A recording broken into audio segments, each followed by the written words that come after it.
En términos del artículo 154, fracción primera del Código Nacional de Procedimientos Penales, en este momento yo me debo de pronunciar sobre una medida cautelar.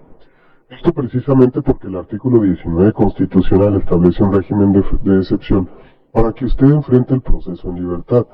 Esto se le conoce como prisión preventiva. Precisamente la norma constitucional impone el deber al órgano jurisdiccional de imponerla. No pasa inadvertido para este resolutor que la Corte Interamericana de Derechos Humanos ha señalado, entre otras sentencias, sobre todo la de García Rodríguez contra México, que esta forma de imposición resulta inconvencional. Sin embargo, también el artículo 2 de la propia Convención establece que los Estados partes deben de adecuar su derecho interno a la Convención. ¿Cuál es el derecho interno que debe adecuarse el artículo 19 constitucional? Y el único facultado para modificarlo es el constituyente permanente, no un poder constituido como es el Poder Judicial de la Federación. Precisamente, yo y tampoco inadvierto que recientemente el Tribunal Colegial en Materia Penal del 10º Circuito ha señalado prisión preventiva oficiosa, el artículo 167 del Código Nacional de Procedimientos Penales, en la porción que la regula es inconvencional de conformidad con la sentencia emitida por la Corte Interamericana de Derechos Humanos en el caso García Rodríguez y otro contra México.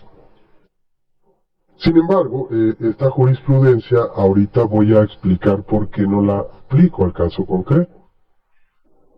Me sirve también como criterio orientador lo dispuesto por el primer Tribunal Colegial en Materias Penal y Civil del 20º Circuito, que señala: prisión preventiva oficiosa, los jueces federales y locales se encuentran imposibilitados jurídicamente para inaplicar en un caso concreto, mediante un ejercicio de control de convencionalidad ex oficio, las disposiciones legales que regulan dicha medida cautelar en atención a lo establecido en las tesis de jurisprudencia 20 del 2014 y 64 del 2014. Estas provienen del Pleno de la Suprema Corte de Justicia de la Nación.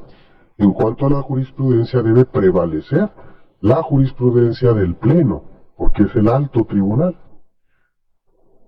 Y sobre todo voy a dar lectura a esta jurisprudencia 20 del 2014. Derechos humanos contenidos en la Constitución y en los tratados internacionales constituyen el parámetro de control de regularidad constitucional, pero cuando en la Constitución haya una restricción expresa al ejercicio de aquellos, se debe estar a lo que establece el texto constitucional.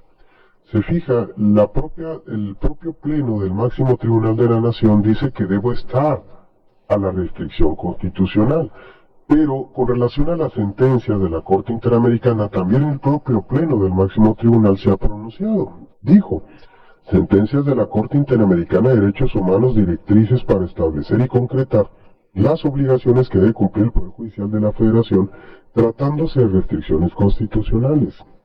Dijo el alto tribunal, en el entendido de que si alguno de los deberes del fallo implica desconocer una restricción constitucional, esta debe prevalecer, en términos de la jurisprudencia 20 del 2014. Como usted podrá advertir, señor, yo no puedo dejar de aplicar la Constitución.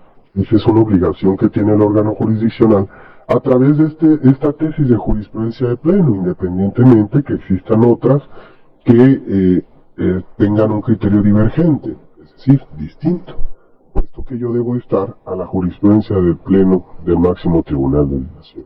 En esa atención, conforme al artículo 19 constitucional en relación al 92 de la Ley Federal de Armas de Fuego y Explosivos, 167 del Código Nacional de Procedimientos Penales, imponga usted la prisión preventiva como medida cautelar durante toda la tramitación del procedimiento hasta su culminación, sea de manera ordinaria o de manera anticipada.